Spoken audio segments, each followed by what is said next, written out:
L'hôtel du 2 février donne une vue panoramique assez splendide sur la ville de Lomé.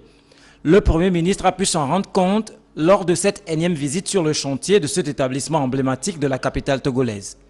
Accompagné du président de l'Assemblée nationale et de certains de ses ministres, Commis Selom Klassou est passé de compartiment en compartiment, recevant les explications du staff du ZPC Hospitality sur l'avancement des travaux.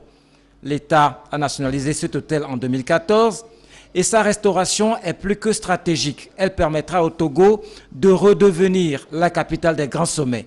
En ligne de mire, la conférence de l'Union africaine sur la sécurité maritime et le développement.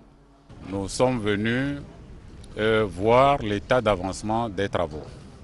Déjà hier, il y avait eu une réunion importante qui a regroupé les membres des organes chargés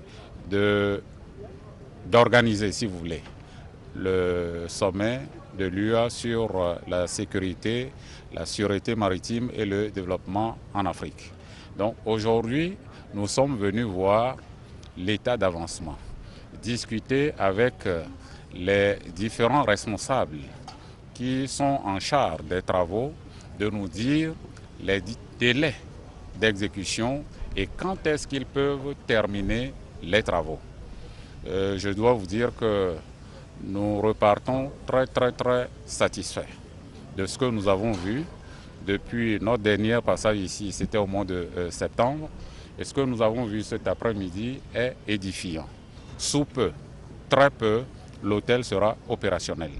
Les autres travaux également, les dispositions sont prises et nous pensons que l'organisation de ce sommet se fera dans de très bonnes conditions. 28 milliards de francs CFA ont été investis pour réhabiliter cet édifice qui, à terme, sera rebaptisé Radisson Blu Hotel.